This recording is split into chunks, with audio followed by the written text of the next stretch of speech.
영서에는 최대 3cm가량 눈이 쌓이는 곳도 있겠습니다. 내일 아침 기온은 서울이 영하 8도, 대전 영하 6도 등 전국이 영하 11도에서 영상 2도로 오늘보다 4도에서 5도가량 낮겠습니다.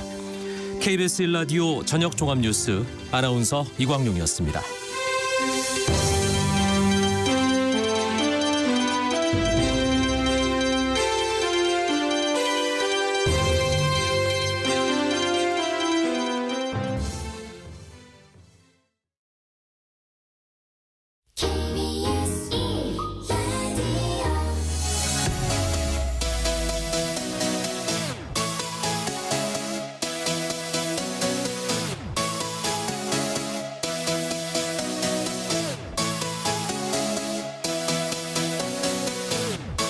KBS 열린 토론.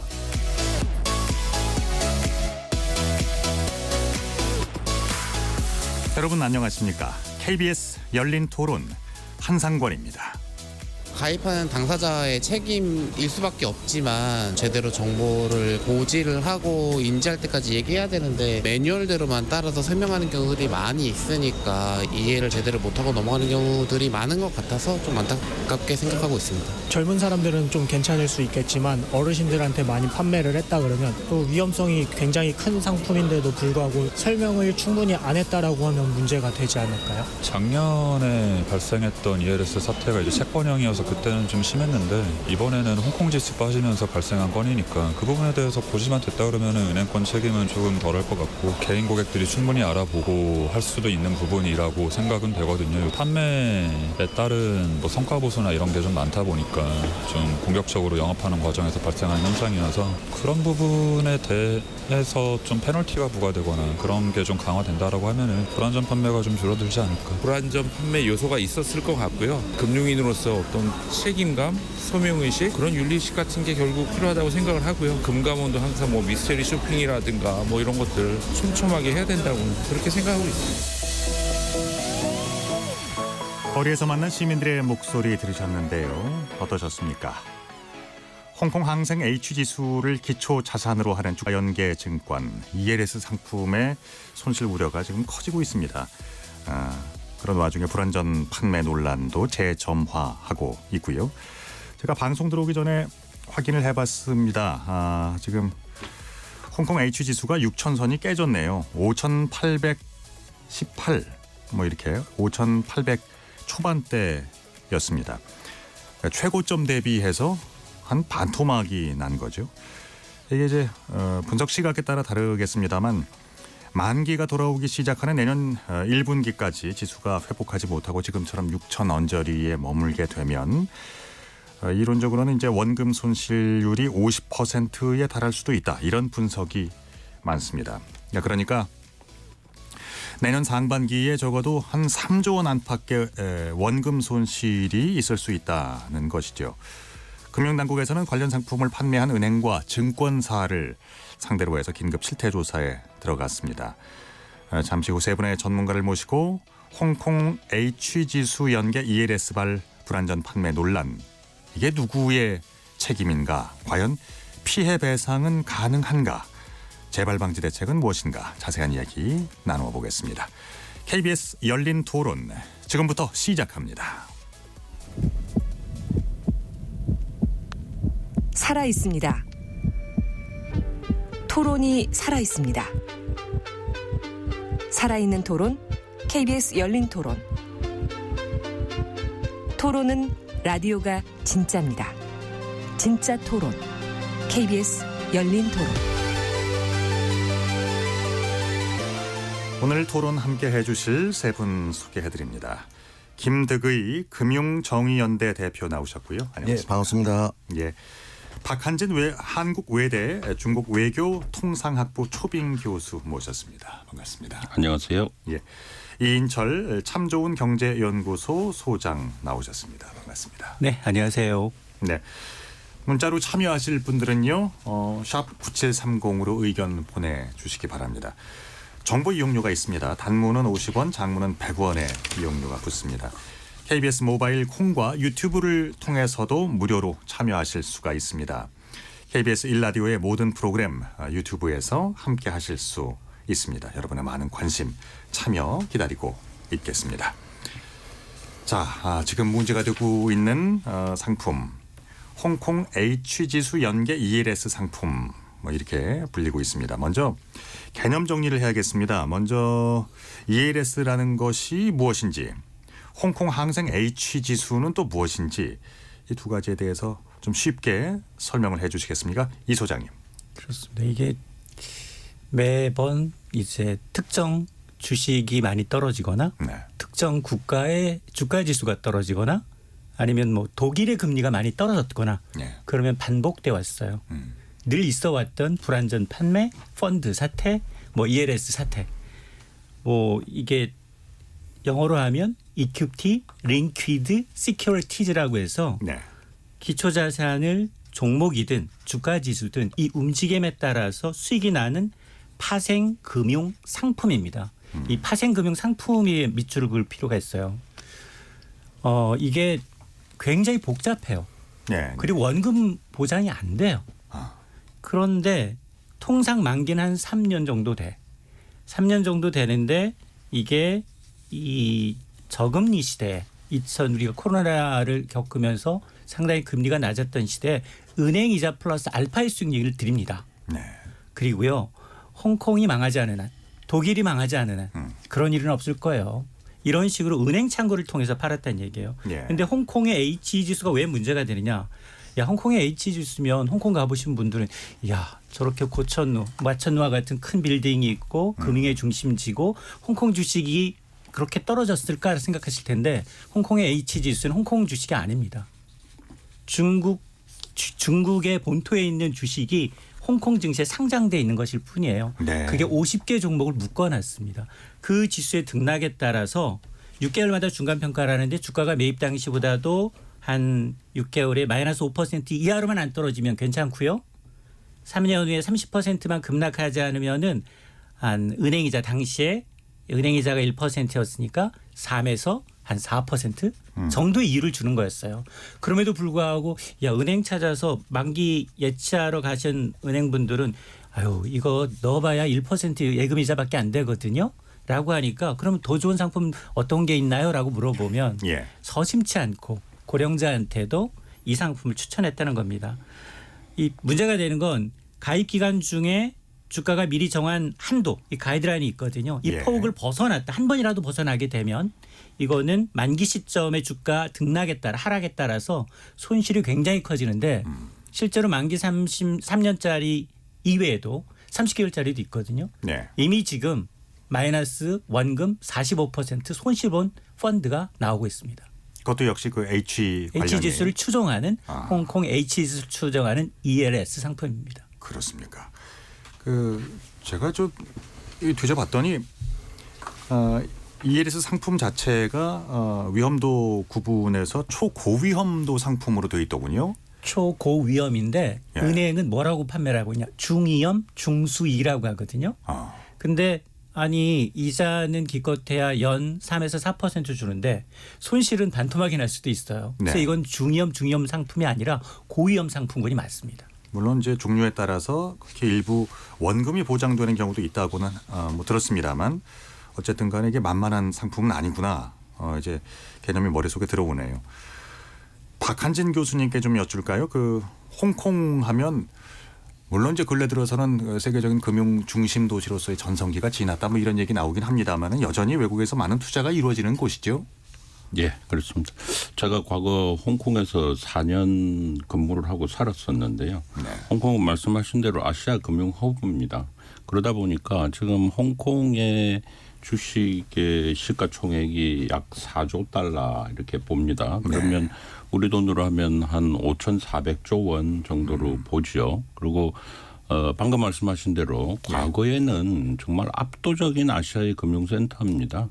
서구가 전부 홍콩을 통해서 중국을 들어갔고 또 오늘의 중국도 사실은 심천이 있었기 때문에 가능하고 심천은 홍콩이 있었기 때문에 그 금융 기능 때문에 가능했었습니다. 그런데 이제 여기에 이르다 보니까 외국인 투자 비중이 상당히 높았어요. 그래서 지금 현재 구성을 보면 유럽하고 미국계 투자금이 전체의 한 절반 정도 가지고 있는데 예. 그게 최근에 많이 빠져나갔다는 겁니다. 그래서 홍콩 증시 전체가 흔들리기 시작한 추세적으로 이제 그런 요인들이 있다 보니까 이 아시아에서 독보적인 금융 허브라는 그 위상도 정말 최근에 많이 흔들리는 이제 이런 모습을 보여주고 있죠. 그러니까 그 뭐 쉽게 말해서 중국에서는 그 홍콩 아니면 상해가 있잖아. 뭐 이렇게 지금 생각을 하고 있다는 뭐 이런 얘기도 들립니다만 그렇군요. 김덕희 대표님께 좀 여쭐까요? 그 홍콩 H 지수 연계 ELS 상품 이게 은행이나 증권사에서 얼마나 지금 판매가 되고 있습니까? 예, 국민의힘 윤원웅 의원실 자료에 따르면요. 예. 작년 말 기준입니다. 그러니까 작년 6월 말 기준인데요. 판매 잔액이 20조 5천억 총 되어 있는데 이게 은행이 16조 팔고 정권회사가 3조 5천억을 팔았던 상황이고요. 예. 주로 이게 2021년 그 주가 지수가 제일 높았던 12,000선에서 만기가 도래하는 내년이 집중적으로 손실이 예상되는 구간인데 이게 지금 현재 아까 사회자님께서도 말씀하시겠지만 5,800선이라고 그랬으니까 정확하게 반토막이 났으니까 낙인 구간에 들어갔죠. 그러니까 낙인 구간이라고 베어리어 구간이라고 하는데 이게 50%를 잡고 있으니까 그러니까 원금 손실 구간을 말씀하시는 거예요? 아니. 그러니까 주가 지수가 50, 베어리어 구간, 베어리라고 해가지고 낙인 베어리라고 해가지고 이 구간을 한 번이라도 찍으면 이제 원금 손실이 날 수 있는 건데 마지막에 70이 됐든 75가 됐든 약정했던 그 지수를 달성하면 손실이 안 나는데 손실이 안 났으니까 낙인 구간이 들어갔기 때문에 그 지수가 회복이 되지 않는다면 손실이 한 40% 50% 뭐 이렇게 나는 구조인 거죠. 예. 그게 내년 제 상반기에 은행이 5대 은행만 8조 4천억 이 중에서 국민은행이 4조 7천억 국민은행이 지금 제일 많이 팔아져 있는 상태고 그러니까 이게 좀 제가 잔액을 보면서 저도 의문이 들었던 게 20조 5천억 중에서 은행이 16조고 오히려 많이 팔아야 되는 ELS를 많이 팔아야 되는 정권사 같은 경우는 3조 5천억밖에 안 나가니까 은행이 집중적으로 팔았고 그중에서도 국민은행이 4조 내년 상반기만 4조 7천억이니까 많이 팔았구나 이렇게 느껴지고 있는데 국민은행 같은 경우는 전체로 간다면 한 7조 정도 돼요. 그러니까 넘보지 못한 1등인 거죠. 그러니까 오늘 금감원장이 한은행이 너무나 많이 팔았다 해야 되는 은행을 콕 집어 가면서 높이 비판을 하셨는데 자 이제 이 구조에 있어서 그러면 내년 상반기에 회복이 되지 않았을 때 어떻게 될 거냐? 그럼 손실 구조가 우리 소장님 40% 이상 나길 거라 했는데 이게 더 날 수도 있는 거고 만약에 주가 지수가 더 빠진다면 이게 저도 사실은 이 방송을 나오기 위해서 ELS 찾아봤는데 어디서 손실 구간이 얼만큼 확정되는지에 대해서는 나도 모르겠더라니까요. 그러니까 그 정도로 이 어려운 상품을 왜 은행에서 집중적으로 16조나 20조 중에서 16조나 팔았는지 이 또한 의문이고 그것도 국민은행이 7조나 이제 팔았는 것들이었는데 사실상 정권회사는 보니까 대면보다는 비대면으로 그냥 주식 홈피 트레이딩 들어가서 모바일에서 가입하게끔 해서 이제 넘어가게 돼 있던데 은행은 창구 직원을 통해서 많이 판매했는데 특히 이 상품은 초위험 상품입니다. 그러기 때문에 1등급인 고객이 가입할 수 있는 상품이고 이 상품을 팔려면 직원이 자격이 있어야 돼요. 그러니까 고위험 상품을 팔 수 있는 자격 시험이 있는데 이제 그걸 보통 PB라고 하는데 이 PB들이 판매했던 상품을 치고는 너무나 많이 팔았다. 라고 이제 보일 수 있죠. 그러니까 사실 DLF보다 너무 더 팔은 거예요. DLF 2019년도에 있었던 DLF 사태는 우리은행, 하나은행 합쳐서 한 1조가 안 될 정도였는데 이건 뭐 한은행만 내년 상반기에 4조 7천억이 손실이 구간에 들어가 있다는 거 보면 좀 심각한 위험이 아닌가 이렇게 보여지죠. 그 2019년도 10월하고 2020년도 그 초반에 있었던 라임 옵티머스 사태보다 피해 액수가 더. 그러니까 이게 사건이 제일 유사한 거는 DLF거든요. 그러니까 금리 연동 기초자산이었고 이거는 주가지수 연동이었고 라임과 옵티머스는 다른 자산을 연동해서 했기 때문에 그건 좀 구분하는데 사모펀드 사태에 있어서는 전체 총액으로 가면 비슷한 거죠. 그런데 DLF로 비교했을 때는 너무나 많은 차이가 난다는 거죠. DLF가 한 1조가 안 되거든요. 그러니까 그 당시에 저 라임 옵티머스가 1조 6천억하고 5천억 한 2조가 좀 넘죠. 액수 다 합치면 이제 사모펀드 사태가 한 6조 정도 되거든요. 이번에 지금 그러니까 만약에 불운했을 경우에는 한 3조 정도까지 지금 손해를 예상하고 있더라고요. 그게 오늘자로 예측을 하기 때문에 그렇고 오늘자로. 지수가 더 빠지면 손실률이 더 커질 수밖에 없는 거고 지수가 올라가면 조금은 또 손실률이 회복될 수가 있는데 그러니까 70이나 65나 75나 이 약정한 배열을 넘기면 손실이 안 나는데 넘기지 못하고 주가 지수는 더 빠졌을 때는 손실률은 더 커지는 거고 주가 지수가 그래도 조금이라도 오르면 손실률은 조금 주는 이런 구조인데 그 손실률도 아마 소장님은 아실까 모르겠지만 저는 모르겠다라니까 오늘 아무리 찾아봐도 예측이 안 되더라니까요. 그러면 상품 판매를 하던 당시에 과연 판매사가 그러니까 뭐 위탁 판매를 했겠지만 이제 주의나 고지 의무를 충분히 했는가?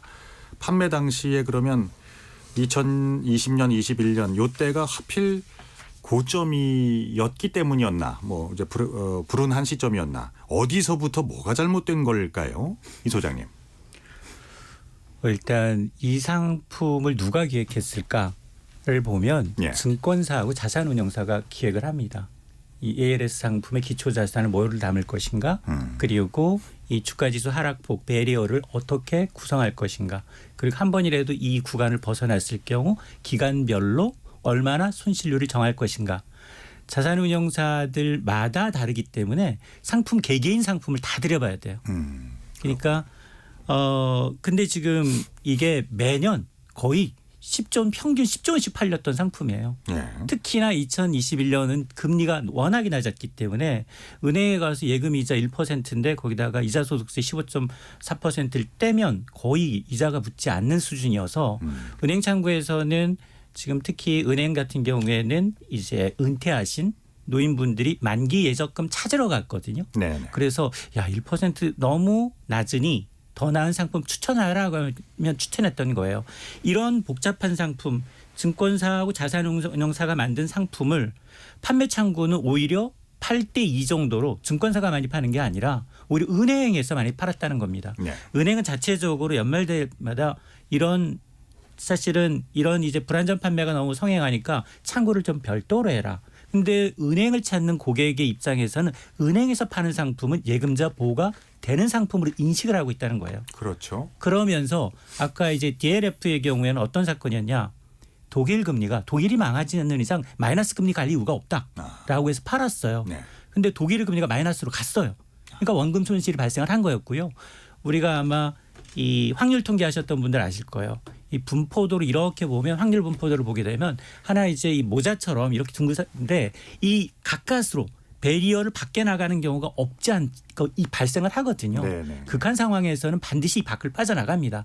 터치됐을 경우 오늘 아마 홍콩의 H지수가 5,800선까지 떨어졌다라고 하면 이게 이미 한 번쯤 바닥을 30% 넘게 반토막이 난 상황이기 때문에 앞으로 내년에 돌아오는 만기가 뭐 지수가 여기에서 20-30% 이상 뛰어서 8,000이든 8,500이 안 가면 이건 손실률에 따라서 굉장히 많이 손실을 볼 수밖에 없는 구조거든요. 네. 그래서 이게 관행적으로 은행은 습관 팔았어요. 왜냐? 창구에서는 이걸 많이 팔면 인센티브를 주거든요. 그렇죠. 은행이 실적으로 잡힙니다. 그렇지 않아도 지금 은행 이자 장사한다고 계속 비난이 쏟아지니 수익 다변화 차원에서 연말되면 굉장히 푸시해요. 인센티브 성과급과 연동돼 있습니다. 네. 그러니까 거기 창구에 앉아있는 사람조차도 이게 어떤 상품이고 과거에 손실 봤던 상품이 있기 때문에 분명히 고지해 줘야 되거든요. 분명히 이게 수익은 은행이자 플러스 3에서 4%이지만 2021년도 사고가 있었고 2020 그 이전에도 사고가 있었던 상품이고 그게 원금 손실이 가능하다. 반토막이 날 수도 있다라는 걸 고지했었더라면 아마 뭐 노인분들이 이걸 그 자리에서 가입하지는 않으셨을 거예요. 근데 그런 확률은 없다라고 이제 단언하고 다만 녹취나 이거 아마 아실 거예요. 그 은행 가보면은 거기 서류에다가 형광 패치해 놓고 여기 서명하세요. 서명하세요. 그리고 난 다음 무슨 얘기 들었는지 잘 몰라요. 네. 거기다가 녹취는 또 인공지능 이 굉장히 기계가 하는 겁니다. 그러다 보니까 계속 듣다 보면 짜증나요. 펀드 가입하러 가는데 한 장소에서 1시간 넘게 걸리거든요. 그러다 보니까 약식으로 원금 손실 날 일은 없고요. 은행 이자보다 더 하니까 부자들도 많이 가입해요. 이 말이 혹해서 가입하셨던 분들이 되게 많았던 겁니다. 네. 그래서 은행의 어떤 지점마다의 실적 경쟁 그리고 이제 펀드 사태가 터질 때마다 사실은 불안전 판매했는데 이거 불안전 판매 밝혀지는 데 3, 4년 걸려요. 그렇습니다. 지금 오늘 판정 나온 것도 2021년, 2019년 거가 오늘 이제 판정이 나올 정도로 금융당국의 판정이에요. 그걸 개인들이 만일 입증해서 불안전 판매물을 입증해서 역으로 이제 민사소송을 가기 전까지는 굉장히 어려워요. 물론 금융당국은 이제 권고를 합니다.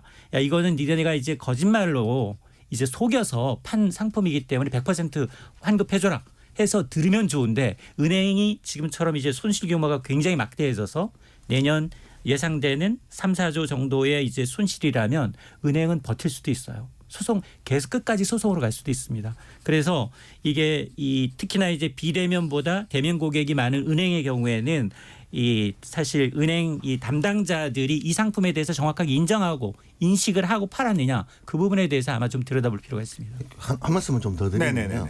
그러니까 왜 은행이 이 상품을 많이 팔 수밖에 없었냐면 2019년도 아까 소장님 말씀하셨던 DLF 라임 사건 때문에 2019년 11월 달에 금융위가 고위험 고난도 상품에 대해서 강화 조치를 발표합니다. 그러면서 나온 게 은행에서는 저희들도 요구했고요. 사모펀드 피해자들하고 은행에서는 최소한 원금 손실이 나는 초기험 상품은 못 팔게 해달라라고 했고 금융위가 그걸 수용을 해서 원금이 손실 나는 초고위험 사모펀드 상품을 판매를 중지를 시켜버리고 네. 마지막 남았던 게 이제 쟁점이 됐던 게 ELS 이걸 들어갈 거냐 안 들어갈 거냐 이걸 가지고 이제 나왔는데 소장님 말씀하셨지만 은행은 이건 중위험 상품이다라고 인지를 하고 있는 것 같아요.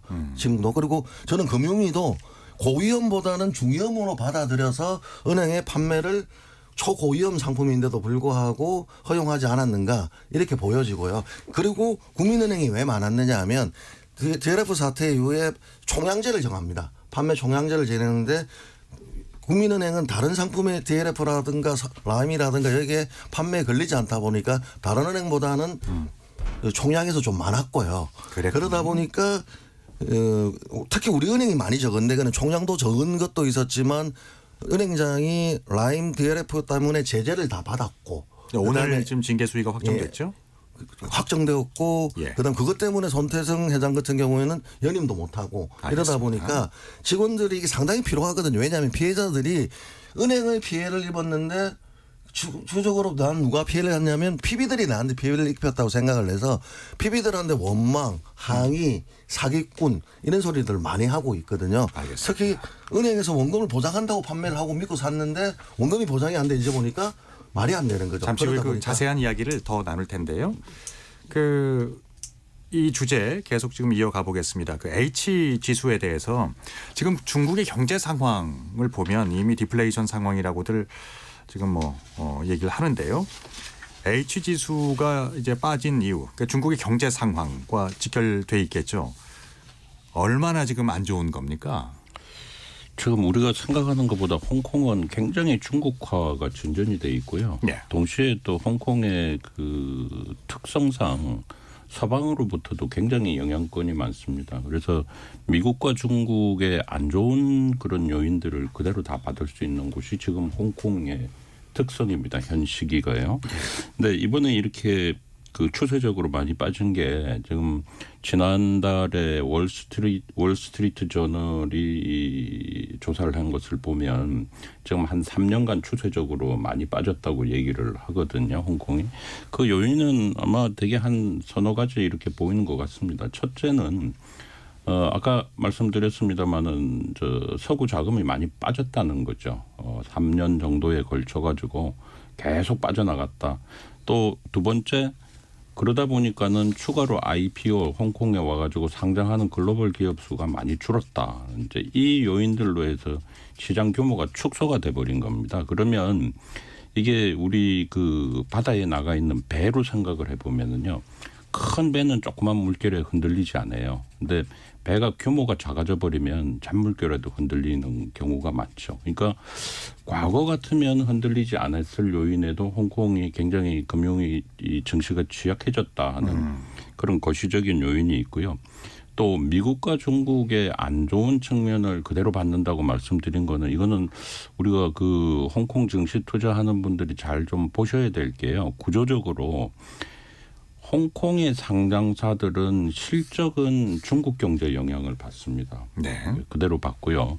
대신에 그 자금 유동성은 미국의 영향을 받아요. 근데 최근에 보면 미국이 계속 금리해서 이렇게 올리고 있지 않습니까? 이제 예. 그 영향이 되다 보니까 이게 안 좋은 면이 있고 중국은 지금 부동산 또 경기 회복 지연 이제 이런 요인들이 계속 힘들어지는 상황에서 최근에 중국 정부가 외국인 투자 자금이 안 들어오고 또 자꾸 빠져나가고 하니까는 아주 동결을 해버리는 이제 이런 상황들이 있었습니다. 그래서 이런 요인들이 지금 복합적으로 작용하고 있다 보니까 이게 어떤 단발성 부정적 영향이라기보다는 조금 안 좋죠. 추세적으로. 예.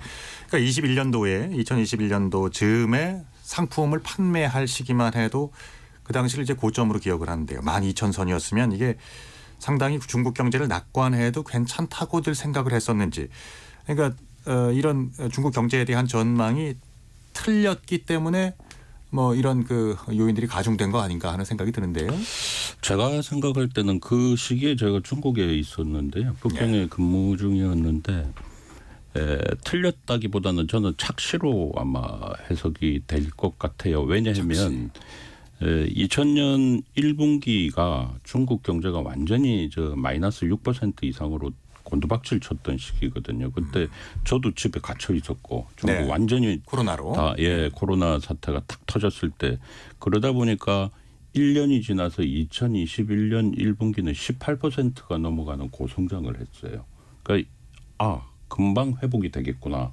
다 그렇게 착각을 했고 또 서구에 여러 가지 물질이 부족하고 하다 보니까 중국의 수출이 잘 되고 하니까 겉으로 볼 때는 이게 굉장히 좋아 보였던 겁니다. 그래서 실제로 보면 2020년에 경제 성장률이 2.3%가 2021년에 오면 8%가 넘어가요. 네. 그러니까 착각하기 딱 좋은 시기인데 근데 문제는 이 시기에 조금 안 좋은 것들이 생겨나고 있었다는 겁니다. 대표적으로 중국 경제에 가장 맥을 쥐고 있는 거는 부동산이에요. 그런데 2020년 같으면 이미 중국의 이 부동산의 부채 위기가 이미 표면화돼 가지고 중국 경제가 중국 정부에서 그 레드라인 이런 걸 만들어 가지고 유동성 통제를 강하게 걸 때거든요. 그리고 우리가 잘 아는 이 헝다그룹 그게 바로 이어서 2021년 터지고 시작합니다. 그러니까 중국 영향을 받는 홍콩 증시의 요인들은 그때부터 계속 내리막이었던 거죠. 지표로 보면은 괜찮았지만 실제로 그 밑에 요인들은 그랬던 겁니다. 알겠습니다. 자, 그러면 말이죠. 지금 본격적인 문제는 내년 초부터 터진다고 봐야 되겠죠. 아직까지 이제 시간이 뭐 조금 남아 있긴 합니다만은 그러니까 21년 초에 이제 팔린 상품들의 만기가 24년 초반에 돌아오는 거니까요. 쟁점 얘기를 해보겠습니다. 불안전 판매 여부. 김득희 대표님께서는 어떻게 생각하십니까?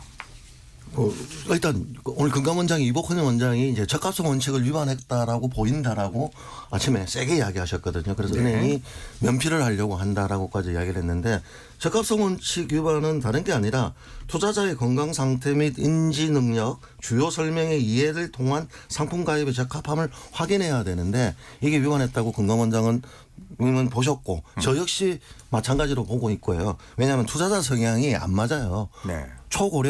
고령자들 같은 경우에는 원금이 보장되는 상품, 특히 은행을 이용하는 고객들은 원금이 보장되는 상품을 간 거였고, 그다음에 지금 언론을 통해서 나오는 피해 사례들을 들어보면 다들 만기 그러니까 원금을 손해가 안 나는 이 상품들을 권하게 됐는데 ALS를 원금이 보장되는 상품인 것처럼 팔았거든요. 그러면서 저는 설명 의무 위반이라고 보고 있는 근데 거죠. 은행들은 위험 상품이란 걸 고지했다는 입장이던데요. 이렇게 만기가 되는 데 있어서 원금이 손해가 안 난다는 걸 강하게 설명을 하고 지나가듯이 홍콩 지수입니다. 그다음에 원금은 보장되지 않을 수 있습니다. 라고 말했을 때 네. 특히 한 번이 아니고 두 번째 이게 경로 의존성이라고 하는데요.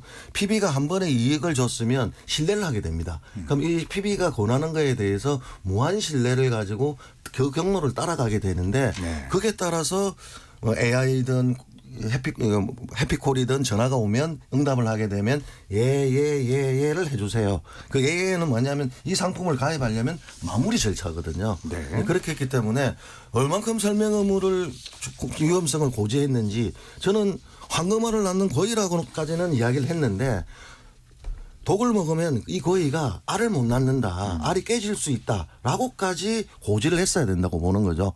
특히 이 베어리어를 벗어나면 이 구간을 벗어나면 원금이 40%, 50%, 최악의 경우는 100%도 못 받습니다. 이렇게 고지를 했냐라는 게 의문이고요. 피해자들은 완전히 상반된 입장인 거죠. 그렇죠. 그다음에 이제 AIA가 물었던 내용들을 보면 예전과 방식과 동일해요. DLF 사태 때 원금 손실 나는 거 들으셨습니까? 네, 알고 있습니다. 이 정도로 네를 알고 있습니다라고 이제 대답을 하게 만드는데 2019년 11월 달에 고위험 금융상품 투자보호 강화를 위한 종합개선 방안이 발표가 되는데요. 설명 의무에서 어떤 내용이 들어가냐면 판매 과정에서 보다 실효성 있게 설명 이행 및 위험 숙지 방식을 보강하는데 확인 방식이 단순히 투자자 판매 직원이 모두가 자필 또는 육성으로 진술하는 절차만 인정하겠다는 거예요. 그러니까 AIA가 답변하는 걸 인정하는 게 아니라 네.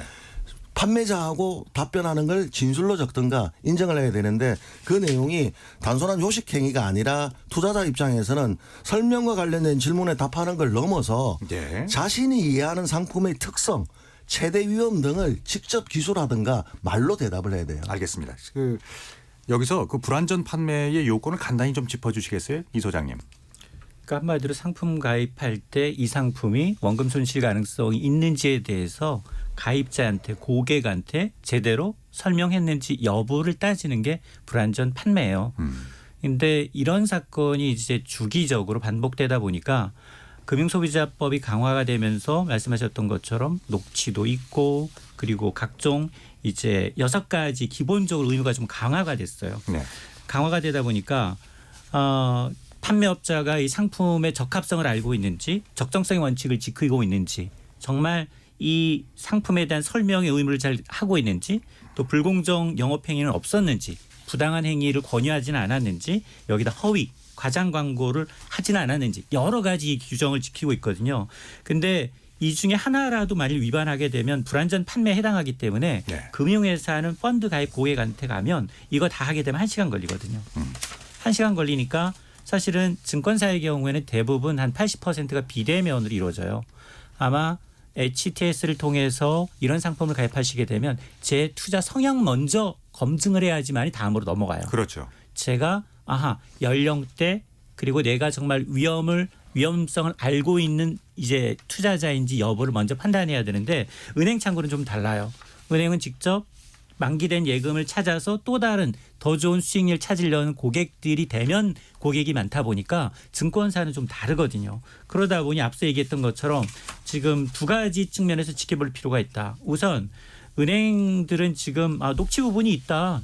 은행에 유리해요. 법원에 가면 녹취가 있다라는 것 자체만으로는 소비자가 입증할 방법이 없어요. 그게 3, 4년 걸렸다는 거예요, 이번에. 맞습니다. 예. 왜냐하면 저희가 설명 들으면서 창구에 있는 은행원이 이 상품 위험이 있고요. 원금 손실 가능성이 있습니다. 이걸 녹취하지 않는 이상 제가 입증할 방법이 없는 거예요. 소비자가. 네. 그런데 지금 그 금감원장이 하는 건 이거예요.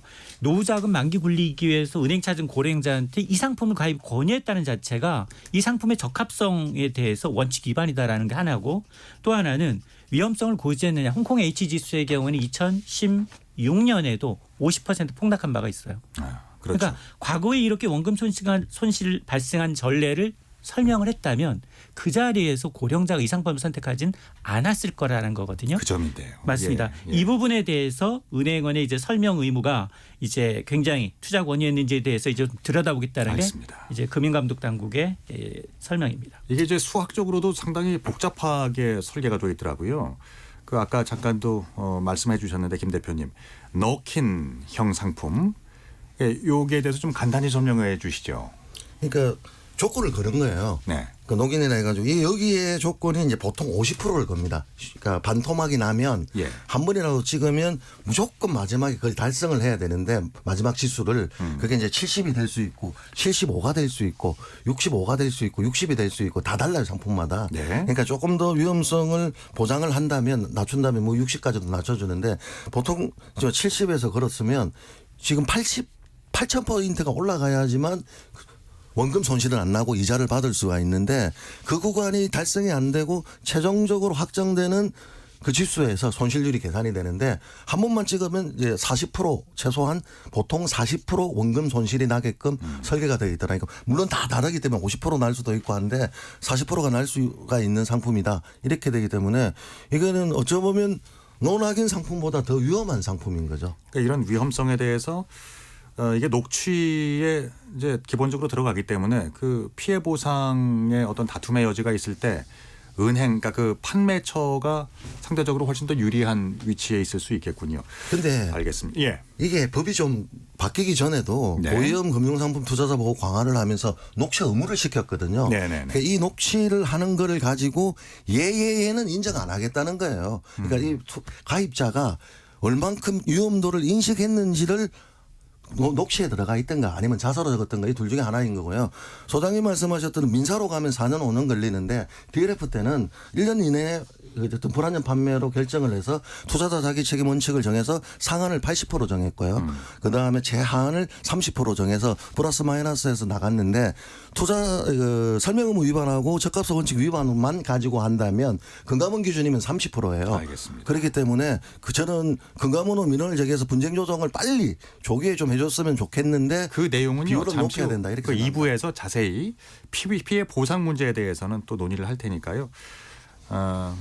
그러면 이번 저 피해 규모가 지금 뭐 3조를 왔다 갔다 하고 있습니다. 이게 극적으로 중국 경제가 살아나서 H 지수가 상승하면 문제가 뭐 해결될 수도 있겠죠. 지금 중국의 경제 전망들을 그 보수적으로 봤을 때 어느 정도로 보고 있습니까? 박 교수님. 당장 터지지는 않은데요. 네. 그렇다고 빨리 회복될 경제도 아닙니다. 지금 얼마 전에 미국에서 샌프란시스코 에이펙 정상회담에서 중미가 만나서 서로 마지노선 합의를 했지 않습니까? 그러면 적어도 내년에는 미중이 서로 상대국으로 인한 리스크는 좀 줄어들 거예요. 하지만 지금 문제는 중국 경제 쪽으로 봐서 문제는 이게 내년에도 아마 중국 정부는 안정 속의 변화라는 이런 기조를 내세울 겁니다. 네. 그렇다 그러면 점진적으로 나아지기 때문에 상반기 중에 경기가 급등할 가능성은 크지는 않은데요. 다만 12월 달에 중국이 가장 중요한 중앙경제공작회의라고 있습니다. 이거 대단히 중요한 회의인데 이때 어떤 메시지를 내느냐에 따라서 홍콩 증시 주가는 상당히 영향받을 수 있다. 그런 변수는 하나 있다고 생각을 합니다. 메시지에 따라서 달라질 수 예, 있다. 예. 예.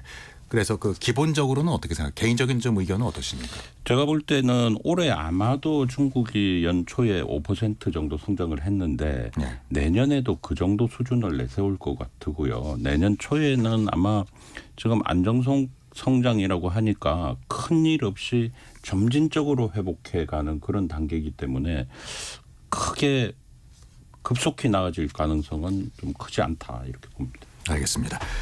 자, 그러면 지금 당장 그 원금 손실 우려가 되시는 분들 현 시점에서 어떤 조치를 해야 되는 겁니까? 이 소장님부터 먼저 좀 해주시겠어요? 사실 짧게 듣겠습니다. 예. 네, 선택지가 많지는 않아요. 지금은 일단 금융감독원이 일단 실사를 전수조사를 한다고 했기 때문에 그 결과를 믿고 조정을 지켜봐야 되고요.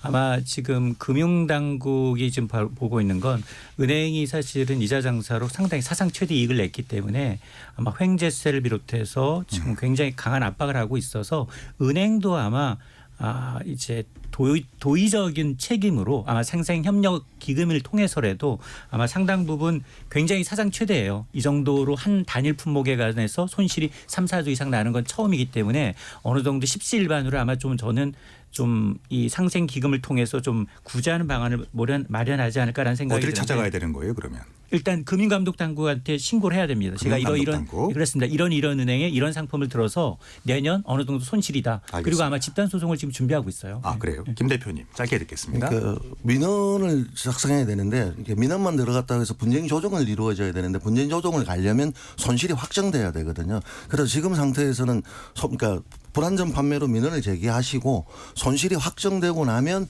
분쟁 조정을 개최해서 분쟁 조정에서 배상 비율을 정해야 되는 방식이 하나가 있고요. 금융감독 당국의 금융감독원에. 금융감독원에 이게 이제 절차고 이걸 진행하게 되면 민사는 진행할 수가 없고 중단이 돼야 하는 게 하나가 있고요.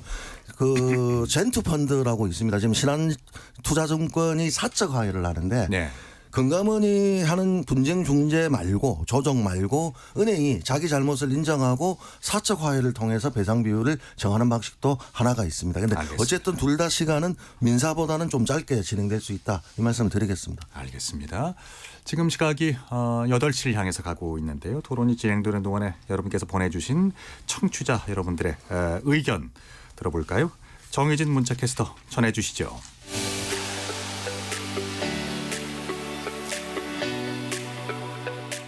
네, 지금까지 청취자 여러분이 보내주신 문자들 소개합니다. 이원택님, 독일 펀드 사태에서 교훈을 얻지 못했던 걸까요? 홍콩 펀드를 권한 전문가의 책임이 가장 크다고 봅니다.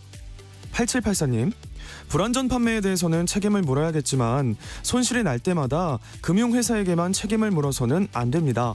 투자자들도 자신의 투자 행위에 대한 책임을 져야 합니다. 9803님, 졸지에 퇴직금을 모두 잃은 분들의 심정이 어떨지 상상이 안 가네요. 원금을 까먹을 수 있다는 내용을 알았다면 어르신들은 투자를 망설였을 것 같은데 금융당국이 조사를 철저히 해주었으면 합니다 해주셨고요. 2041님, 잊을만 하면 불안전 판매 논란이 불거지는데 관련 대책은 왜 만들지 않고 있는지 답답합니다. 전문가들도 헷갈린다고 하는 상품을 판매해서는 안 되죠. 이번 기회에 제대로 된 근절 대책이 나왔으면 합니다. 유튜브에서 더일님, 불안전 판매를 개인이 입증하는 건 정말 어렵습니다. 펀드 상품 판매자는 물론 고객도 상품에 관해 보다 정확히 인지한 후에 상품을 팔거나 구입해야 하는데 실제 현장에선 그게 쉬운 일이 아니니 안타깝습니다 라고 보내주셨네요. 네, KBS 열린 토론. 이 시간은 영상으로도 생중계하고 있습니다. 유튜브에 들어가셔서 KBS 1라디오 또는 KBS 열린 토론을 검색하시면 지금 바로 토론하는 모습 보실 수 있습니다. 방송을 듣고 계신 여러분이 시민 농객입니다. 계속해서 청취자 여러분들의 날카로운 시선과 의견 보내주세요. 지금까지 문자캐스터 정의진이었습니다. 상대 얘기 중에서도 맞는 얘기가 있잖아요. 그러면 거기까지 동감이 이루어졌으니까 그럼 또 요 다음 가시죠. 무슨 정반합 이렇게 가야 되거든요. 이기고 지는 걸 떠나서 좋은 결론을 도출해내셨으면 좋겠어요. 선 넘지 않는 그런 토론. 별로 의미는 없을 것 같아도 그래도 그런 자리가 자꾸 있어야 뭐가 변화가 있을 것 같아요. 그렇게 하다가 보면 뭐라도 하나 얻어 걸리는 게 있겠죠. 시민농객 여러분을 기다립니다. 평일 저녁 7시 20분 KBS 열린 토론. 자, KBS 열린 토론 2부에서는 박한진 한국외대 중국 외교통상학부 초빙 교수, 이인철 참 좋은 경제연구소 소장, 김득의 금융정의연대 대표 세 분과 함께 중국 경제에 대한 장기 전망도 해보고요. 홍콩 H지수 연계 ELS 상품 피해 배상 가능 여부 자세히 짚어보도록 하겠습니다. 앞서서도 잠깐 언급한 내용인데요. 4년 전에 이제 라인 사태, 옵티머스 사태 당시에 그 당시에 이제 불안전 판매 논란이 일면서 은행과 증권사들이 참 큰 홍역을 치렀었죠. 그리고 지금 금융위가 오늘자로 이제 중징계를 내렸는데요. 이 내용 좀 얘기해 볼까요? 먼저 이 소장님 먼저 하시겠습니까? 김 대표님 먼저 하시겠습니까? 기억하실 텐데 이게 라임 사태, 옵티머스 사태는 사실 사기 사건에 가깝거든요. 아마 투자 자산이 조금 마이너스인데도 불구하고 수익률을 속여가면서 이제 했던 이 라임 사태에 대해서는 가장 많은 피해를 냈죠.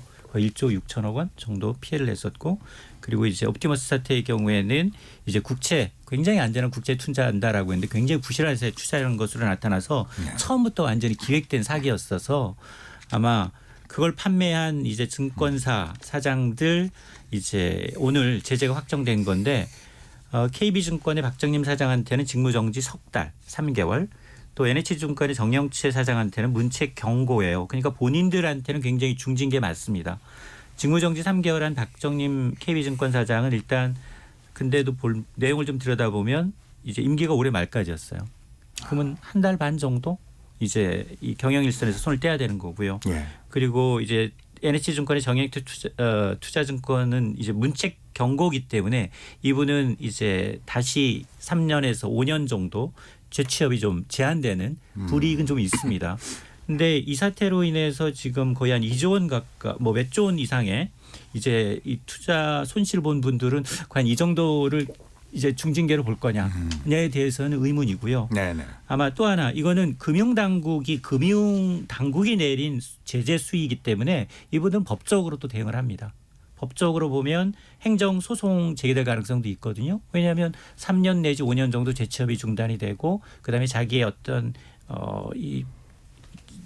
금융당국의 이 제재 조치에서 순응하게 되면 결국 나한테 대한 이미지에 대한 굉장히 이제 타격이 있기 때문에 앞서서 이제 우리금융의 이제 손태승 전 회장도 하나그룹의 이제 함영주 회장도 금융당국이 이렇게 강하게 뭐 문책 경고의 징계를 냈게 되면 소송을 통해서 계속해서 이제 반발을 하기 때문에 아마 저는 행정소송이 제기될 가능성도 남아있다고 봅니다.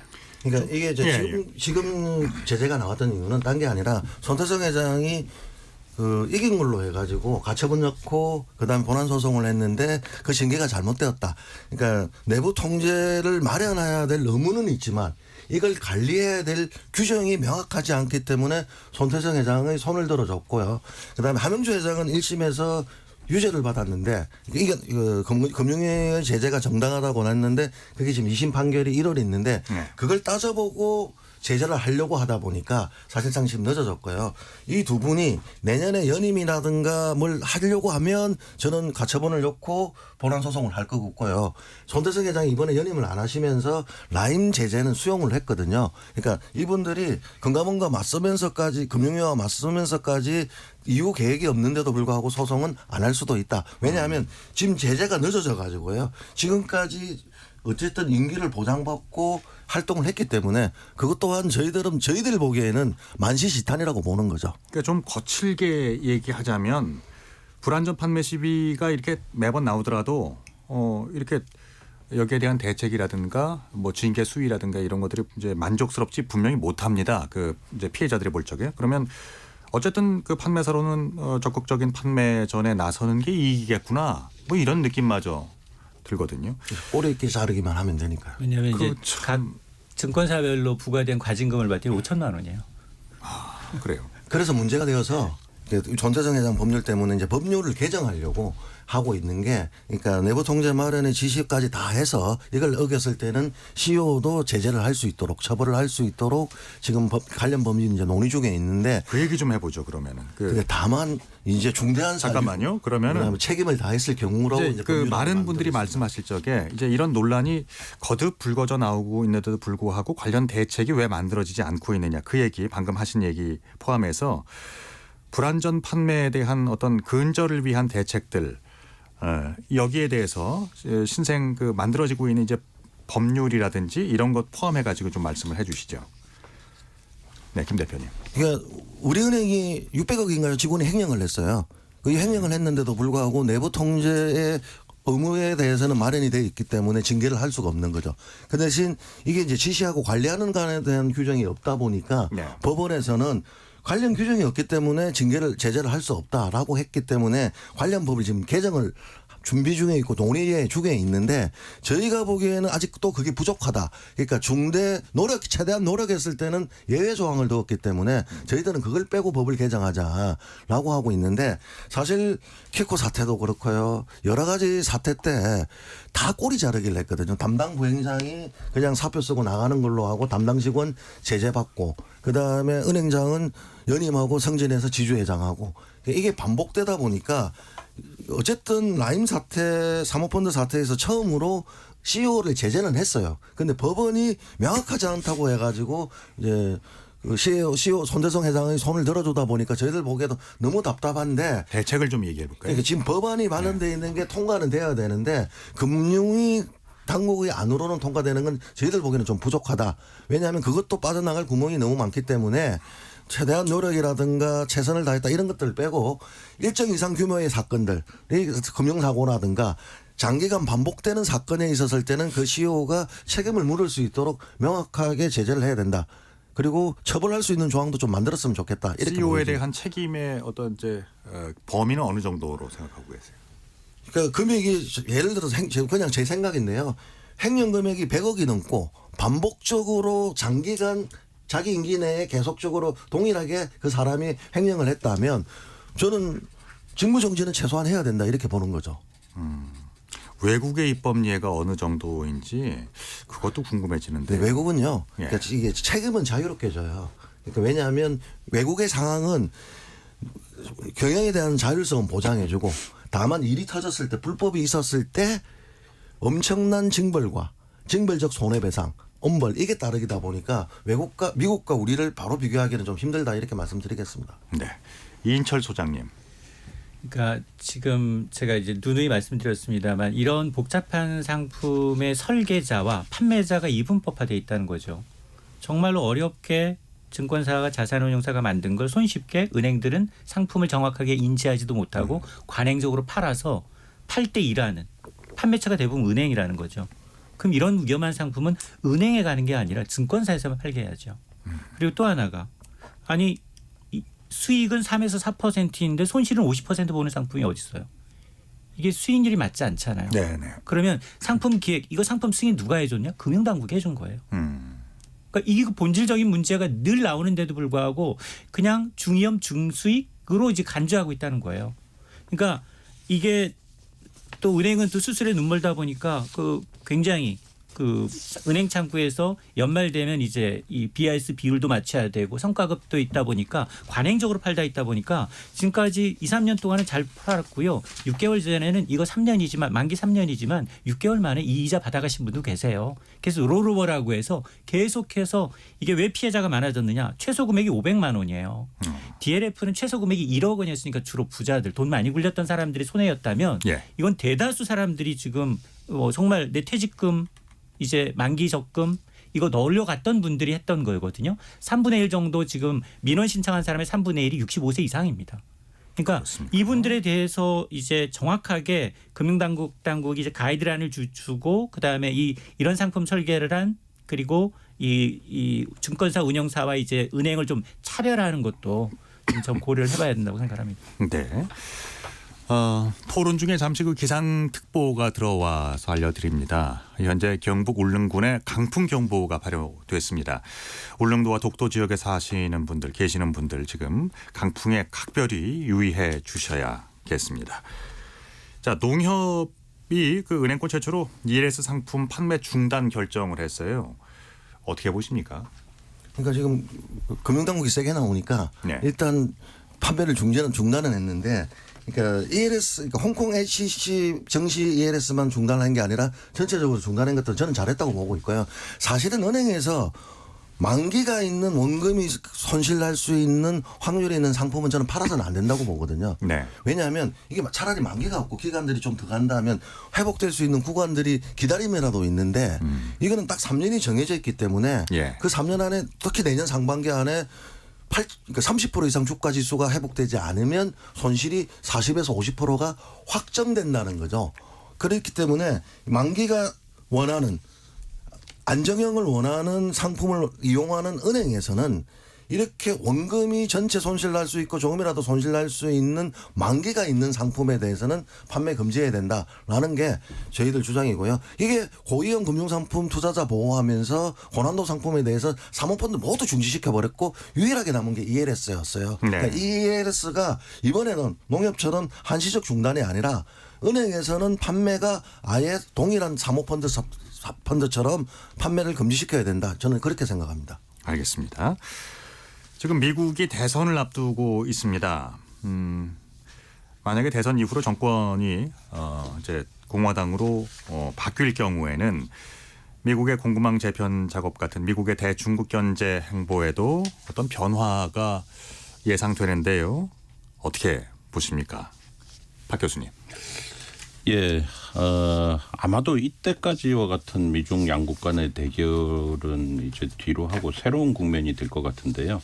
사실 중국은 바로 얼마 전까지만 해더라도 바이든보다는 트럼프를 선호했습니다. 그 가장 큰 이유는 바이든은 진영을 국가를 편제를 해가지고 중국을 괴롭혔다. 그런데 트럼프 같은 경우는 모든 국가를 똑같이 취급한다. 이제 이게 사실은 중국 사람들이 얘기하는 논리였어요. 근데 최근 와서 보니까 트럼프가 자기가 당선이 되면은 모든 국가에 대해서 10% 수입 관세 올리겠다고 이런 얘기, 또 좌충우돌 도무지 어디로 튈지 알 수 없는 이제 그런 내용들이 나오고 나니까 최근 와서는 중국이 바이든 쪽으로 다시 또 돌아가는 이제 그런 양상입니다. 그러니까 전반적으로 봐서 한 두 가지 방향이 예상이 됩니다. 첫째는 이때까지 중국이 반도체부터 시작해가지고 첨단 분야 또 이중 기술 문제 이제 이런 걸 해가지고 제재를 많이 했는데요. 예. 중국이 다 우회를 하고 있다는 거예요. 그래서 과연 이 조치가 실효성이 있는가 하는 거를 앞으로 아마 어떤 정부든지 강하게 들여다볼 거고요.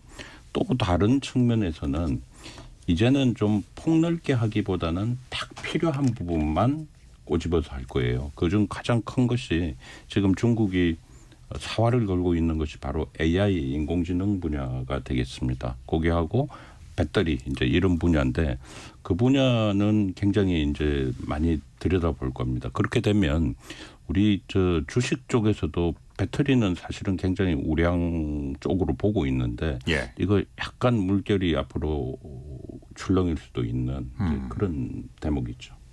이제 어떤 요인에 의해서 그렇다는 거죠? 지금 배터리 같은 경우는 사실상 중국이 전 세계의 공급망을 다 잡고 있는 방향으로 가고 있거든요. 원료에서부터 시작해서요? 그렇습니다. 이 배터리는 지금 결국은 전기차도 모델의 싸움이 아니고 배터리 싸움이라는 것이죠. 그렇게 되면 미국이 이걸 가만히 보고 있기가 이제 힘들다는 겁니다. 그리고 이런 분야에 있어서는 여러 가지 세부적인 기술 표준 이런 것들이 막 들어가게 돼 있어요. 그러면 이게 참 유망 산업이다 하는 것은 분명한데 또 미중 간의 관계 여하에 따라서는 정책 변동에 따라서는 굉장히 또 조심해야 될 부분도 앞으로 이제 우리 기업 입장에서 또 투자자 입장에서는 그 고려해야 될 요인일 겁니다. 네. 알겠습니다. 그 과거에 있었던 라임 사태, 옵티머스 사태 당시의 과거의 사례를 참고해서 말이죠. 그 당시에 피해를 보신 분들 중에 어떤 분들은 80%, 어떤 분들은 뭐 100% 이렇게 차등적으로 그 케이스가 참 그 여러 가지로 이제 나뉘어지더군요.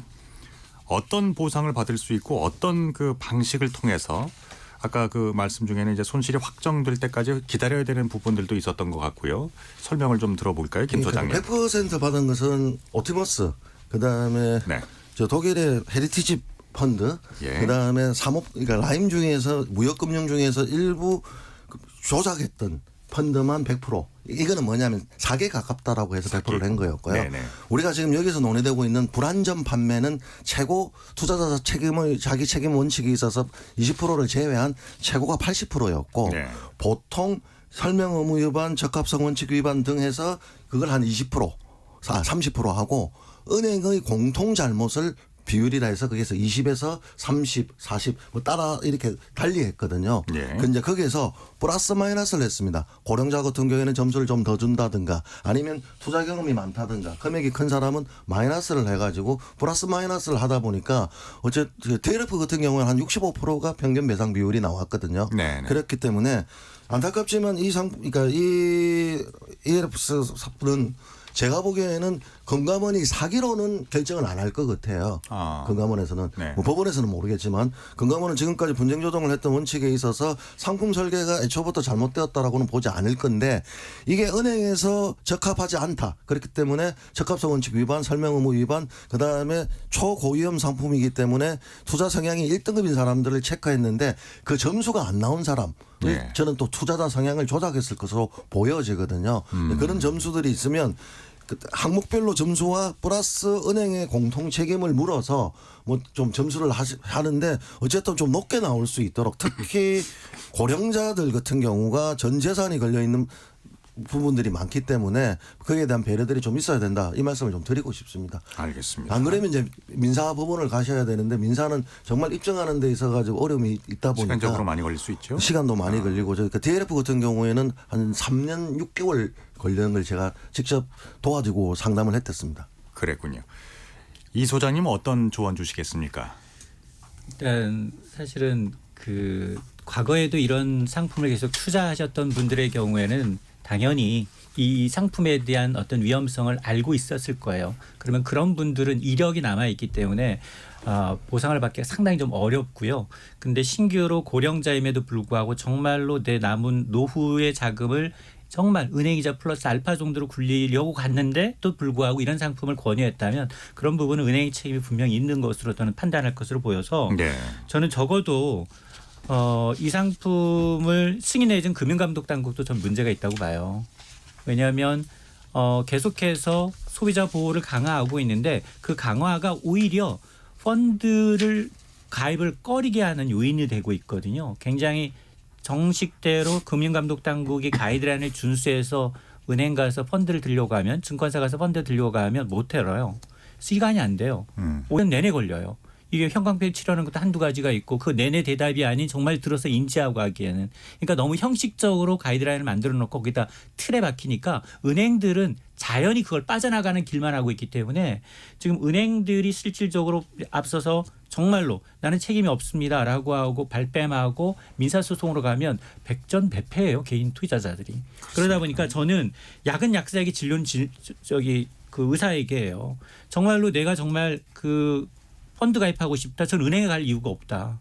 그럼 증권사나 자산운용사를 가야 돼요. 예. 그래야지 정확하게 듣고 알고 책임 소재를 파악할 수 있고 무턱대고 가입했는데 노후자금 날릴 수가 있는데 내가 잘 모르는 상품에 가입했다고 해서 무조건 정부가 이거 배상 책임 다 해주는 게 아니거든요.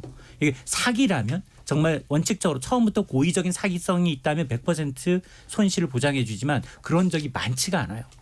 그러다 보니까 이런 특히 이제 이게 중위험 중수익 상품이라고 하는데 굉장히 고위험 상품이기 때문에 지금 같은 경우에는 사실 은행이자 지금 특판 상품은 7, 8%도 있거든요. 잘 찾아보면. 그러니까 구태여 이런 펀드 상품에 위험한 상품에 놓고서 굉장히 좀 힘들어할 이유가 없다. 3, 4년 동안 돈을 묶이면서까지 할 이유가 없다. 그래서 조금 더 알아보시고 공부하시고 투자하시는 게 좀 좋겠다고 생각합니다. 한 가지만 더 첨부드리겠습니다. 소장님께서는 ELS 가입 경험이 있었던 분들에 대해서는 구제받을 방법이 없다라고 하셨는데 사실 이게 이제 DLF 때도 그 논쟁이 있었어요. DLF를 4번 5회 이상 가입하셨던 분들이 있었는데 이걸 구제할 거냐 말 거냐라고 했는데 처음부터 가입할 때부터 안전한 원금이 보장되는 상품으로 안내를 받고 반복적으로 가입을 하다 보니까 그것도 구제가 됐거든요. 다만 마이너스를 좀 많이 했어요. 투자 경험에 있어서 횟수에서. 그렇기 때문에 저는 금감원이 그러니까 구제 방안에 있어 가지고 ELS를 가입하셨던 분들 은행 직원들조차도 이게 6개월 만기라고 판 상품이에요. 왜냐하면 6개월마다 그 구간 안에 들어가니까 안전하다고 판 상품이었기 때문에 그 횟수가 5회 있다 하더라도 6회 있다 하더라도 위험성을 알고 가입을 한 게 아니라 안전한 상품이란 그 말을 반복해서 듣고 했기 때문에 투자 횟수가 많다고 해서 구제에서 제외할 것은 아니라고 보고 있고요. 금감원이 전수조사할 때 이번에 봐야 될 게 저는 단순한 설명 의무가 아니라 원금이 손실나는 걸 알았었어요. 홍콩 H지수라고 알았었어요. 이게 아니라 위험성에 대해서 투자자가 가입자가 이해하고 말을 했는지 진술했는지 기록했는지 저는 이걸 따져봐야 된다. 꼭 강조하고 싶습니다. 알겠습니다. 지금 그 서면 조사도 하고 있고요. 일부 은행에서는 현장 조사도 실시 중에 있다고 알려져 있습니다. 금융당국이 중점적으로 좀 짚어야 될 부분 어떤 것들이 있을까요? 이 소장님. 앞서 뭐 소개를 해주셨습니다만 정확하게 이제 불안전 판매 여부에 대한 것도 물론 중요하고요.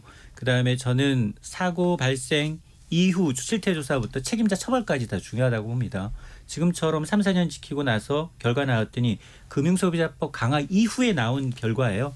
과징금 부과기금이 뭐 3천에서 5천으로 올라갔다든가 5천만 원에서 최대 1억 원이라든가 손실은 수조 원대인데도 불구하고 이게 지금 최고 책임자가 지금 이번에는 견책 수준, 문책 수준의 이제 저기를 받았지만 이게 사실 이 은행 창구에 있는 직원들만의 탓이 아니거든요. 그 사람들도 은행이 이익에 압박을 해서 난 수익을 내기 위해서 인센티브를 받기 위해서 하는 거기 때문에 이게 만일 책무 구조도 이제 어떤 도입이 돼서 판매를 담당하는 사람뿐만이 아니라 그 위에 최고 책임자까지 책임질 수 있도록 그런 근거 조항이 좀 마련되는 게 좀 필요하다고 보고요.